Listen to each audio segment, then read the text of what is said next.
തനദിന്ദിന ദിന്ദിന നാനാരോ തകദിന്ദഗതാരോ തനദിന്ദിന ദിന്ദിന നാനാരോ തനദിന്ദിന ദിന്ദിന narrow തനദിന്ദിന ദിന്ദിന narrow തനദിന്ദിന ദിന്ദിന ദിന്ദിന ദിന്ദിന നാനാരോ തകദൈ ദിന്ദിന നാനാരോ.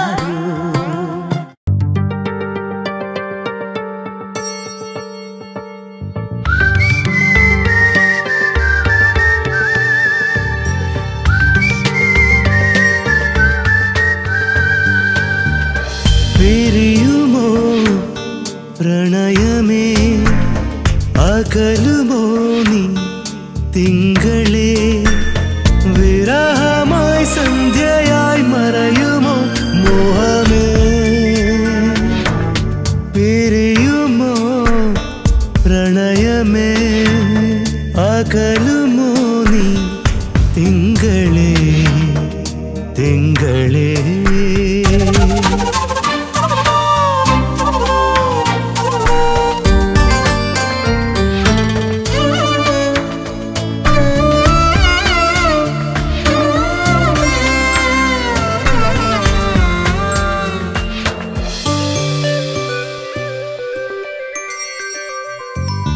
മഴയുടെ കുളിരായി മധുരമുരളലായി മിഴികളിലീറൻ തെളിനീരായി.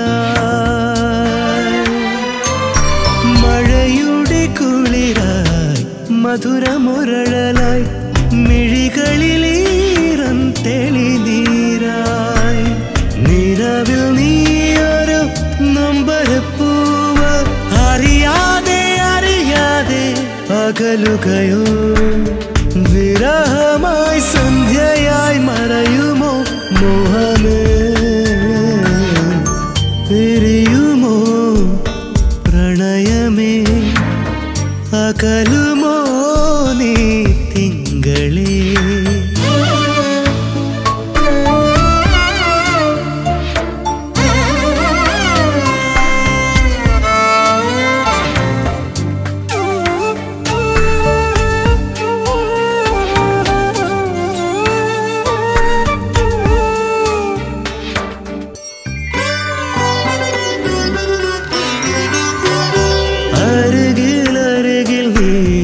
കവിത പോലെ അകലെ അകലെ വെൺമുകിൽ പോലെ അരികിൽ അരികിൽ നീ കവിത പോലെ അകലെ അകലെ വെൺമുകിൽ പോലെ. എന്തിനെന്നറിയാതെ നൊമ്പര വീണയിൽ പിന്നെയും നീ തൊട്ടു നൊമ്പരമേ. പിരിയുമോ പ്രണയമേ അകലുമോ നീ തിങ്കളേ തിങ്കളേ.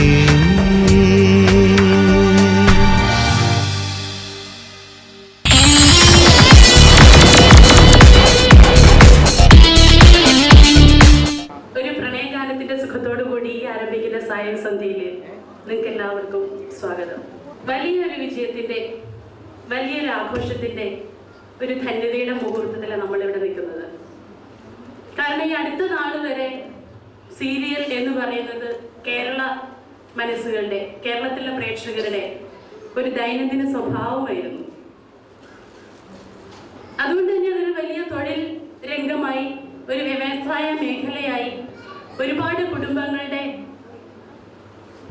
ഭക്ഷണത്തിനുള്ള ജീവിതത്തിനുള്ള മാർഗമായി അതിവേഗം വളർന്നു. 2 ലക്ഷത്തിലധികം ആൾക്കാർ നേരിട്ട് പണിയെടുക്കുന്ന ഒരു മേഖലയായിട്ട് ഇത് വികസിച്ചു. നമ്മുടെ കൈവിരലുകളിൽ എണ്ണാൻ പറ്റാത്തത്ര നമ്മുടെ ഭാഷാ ചാനലുകൾ ഇവിടെ ഇടം തേടി. ആ ചാനലുകളെ നിലനിർത്തുന്നതിനും പരിപോഷിപ്പിക്കുന്നതിനും കേരളത്തിന്റെ ജനങ്ങളുടെ ഏറ്റവും വലിയ എന്ന് പറയത്തക്ക രീതിയിൽ കുറഞ്ഞ കാലയളവ് കൊണ്ട് നോക്കുമ്പോൾ ഏറ്റവും വലുത് എന്ന് കരുതത്തക്ക രീതിയിലുള്ള ഒരു ജീവിത മാർഗവുമായിട്ട് എടുത്തു പറയാൻ ഈ സീരിയൽ രംഗം വളരുകയും ഉണ്ടായി. പക്ഷേ നമുക്കറിയാം, നമ്മൾ കണ്ടുകൊണ്ടിരിക്കുന്നു, മലയാളികൾ കണ്ടുകൊണ്ടിരിക്കുന്നു. ഈ അടുത്തായിട്ട് നമ്മളെക്കാൾ സീരിയലിനേക്കാൾ മുൻതൂക്കമുണ്ടോ എന്ന് തോന്നിപ്പിക്കുന്ന രീതിയിൽ റിയാലിറ്റി ഷോകൾ കടന്നു വന്നിട്ടുണ്ട്. അതൊരു പരിധി വരെ നല്ല നല്ല പല സംരംഭങ്ങളെയും പാതി വഴിയിൽ ഉപേക്ഷിക്കാൻ നിർമ്മാതാക്കളെയോ അതിൻ്റെ ക്രിയേറ്റേഴ്സിനെ നിർബന്ധിതരാക്കുന്ന ഒരു അന്തരീക്ഷത്തിലാണ് പേരിൽ നൊമ്പരവുമായി കടന്നു വന്ന നൊമ്പരപ്പൂവ് നമുക്കിടയിൽ വിജയത്തിൻ്റെ ആഹ്ലാദമായി തീരുന്നത്. അതിൻ്റെ ഒരു ഉത്സാഹത്തിലാണ്, ആഘോഷത്തിലാണ്, സന്തോഷത്തിലാണ്, പ്രതീക്ഷയിലാണ് നമ്മളോട് ഒത്തുകൂടിയിരിക്കുന്നത്. നൊമ്പരപ്പൂവിനെ പറ്റി പറയുമ്പോൾ പേരിൽ നൊമ്പരവും കാഴ്ചയ്ക്ക് ഹാസ്യവും മനസ്സിൽ ചിന്തകളും മലയാളിയുടെ ഭാവത്തിൽ താതാത്മ്യവും നൽകുന്ന ഒരു സീരിയലാണ്. ഇത്രയൊക്കെ നിർവചനങ്ങൾ കൊടുക്കാൻ പറ്റുന്നത് കൊണ്ട് തന്നെയാവാം ഈ സീരിയലുകൾ 200 എപ്പിസോഡിന്റെ വിജയത്തിൽ ഇപ്പോൾ എത്തുന്നതും. അയ്യോ ഒന്ന് നിർത്തിയേ. അല്ല, ഇതേ ഒരു സീരിയലിൻ്റെ 200ാം ദിന ആഘോഷം എന്നൊക്കെ പറഞ്ഞ് നമ്മൾ സന്തോഷിക്കാൻ കൂടിയിരിക്കുകയല്ലേ. ആദ്യമേ തന്നെ ഇതൊരു വിട പറയൽ ചടങ്ങാക്കുമോ? ഇതൊക്കെ പറയരുത്, ഇവിടെ വെച്ച് ഇതൊന്നും പറയരുത്, ഇതൊക്കെ അറിയാമെന്ന് എനിക്കറിയാം എന്നൊക്കെ പറഞ്ഞതാണ്. പക്ഷേ ഇതൊന്നും അനുസരിക്കാതെ മൈക്കെടുത്ത് കയറി ഞങ്ങൾ പ്രസംഗം തുടങ്ങി അല്ലേ? അയ്യേ, ഇതൊന്നും പറയണ്ടേ. പിന്നെ ഇതൊക്കെ നമുക്ക് വേറെ എവിടെയെങ്കിലും പോയി പറയാം. ഇവിടെ എന്ന് പറയാൻ നമുക്ക് എല്ലാവർക്കും കൂടെ ഒത്തൊരുമിച്ച് സന്തോഷത്തോടു കൂടി ഇരിക്കാനല്ലേ നമ്മൾ വന്നത്. അങ്ങനെയാണോ? പിന്നെ അല്ലേ, നൊമ്പരപ്പൂവിന്റെ സംവിധായകൻ, എഴുത്തുകാരൻ, നായികമാർ, ഇതിൻ്റെ അകത്ത് അഭിനയിക്കുന്ന അഭിനേതാക്കൾ, ശാന്തി ചേച്ചി, ഇങ്ങനെ വിക്രമൻ സാറ്, ഇവരൊക്കെ ഇങ്ങനെ വളരെ ശ്രദ്ധാപൂർവ്വം ഇവർ ഇങ്ങനെ അഭിമാനപൂർവ്വം കേട്ടുകൊണ്ടിരുന്ന രഞ്ജിത്തിന്റെ ഇടയിൽ വന്ന് പ്രശ്നം ഉണ്ടാക്കുന്നത്. എനിക്ക് ഇവരെ ആരെയും കാണാൻ വയ്യ, അതുകൊണ്ട് എന്താ സംഭവം കയ്യടി കേട്ടു. ആരാ കൈയടിച്ചേ? എല്ലാവരും കൈയടിച്ചല്ലോ. ഇപ്പൊ ഞാൻ വന്ന് പറയുമ്പോഴേ ഇതൊന്നും വേണ്ടായിരുന്നു എന്നുള്ള രീതിയിൽ കൈയടിച്ചിട്ടുണ്ട്. അതുകൊണ്ട് നമുക്ക് അവരുടെ ആ മനസ്സ് പിന്നെ അടിച്ച് പിന്നെയും കൈയടി വന്നു. ഓക്കെ, എല്ലാവരുടെയും താല്പര്യം അതാണെങ്കിൽ തീർച്ചയായിട്ടും ഫുൾ സ്റ്റോപ്പ് ഒന്നും ഇല്ല, ഒരു സെമി കോളൻ ഇട്ടിട്ട് ഇനിയും വരുമെന്നാണോ? പിന്നെ വരാണ്ടിരിക്കാൻ പറ്റുമോ? ഭീഷണിപ്പെടുത്താണോ ഇവര്? ഭീഷണിയൊന്നുമല്ല. അപ്പൊ കാര്യത്തിലേക്ക് കിടക്കാം. എന്താ അടുത്ത പരിപാടി? അടുത്ത പരിപാടിയല്ല, നമ്മൾ തുടങ്ങാൻ പോകുന്ന പരിപാടി. തുടങ്ങാൻ പോകുന്നത് നൊമ്പരപ്പൂവിനെ നമ്മളൊരു ആധികാരികമായിട്ട്, ക്ഷമിക്കണം, ഇല്ല സോറി, ആധികാരികമായിട്ടങ്ങ് തുടങ്ങുവാണെങ്കിൽ തീർച്ചയായിട്ടും ആരിൽ നിന്ന് തുടങ്ങണം? ബ്രഹ്മാവിൽ നിന്ന് തുടങ്ങണം. ബ്രഹ്മാവ് മുമ്പിൽ ഇരിക്കുന്നുണ്ട്. അപ്പൊ പിന്നെ ബ്രഹ്മാവിനെ തന്നെ വിളിച്ചു തരാം. ആരാ ബ്രഹ്മാവ്? ബ്രഹ്മാവ് എന്ന് പറയുമ്പോൾ ഒരു സീരിയലിനെ സംബന്ധിച്ച് എഴുത്തുകാരനാണ്, കഥാകാരനാണ്.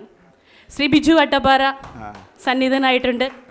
അഭിമാനപൂർവ്വം പറയുന്ന നൊമ്പരപ്പൂവിന്റെ എഴുത്തുകാരൻ, തിരക്കഥാകൃത്ത് ശ്രീ ബിജു വട്ടപ്പാറ.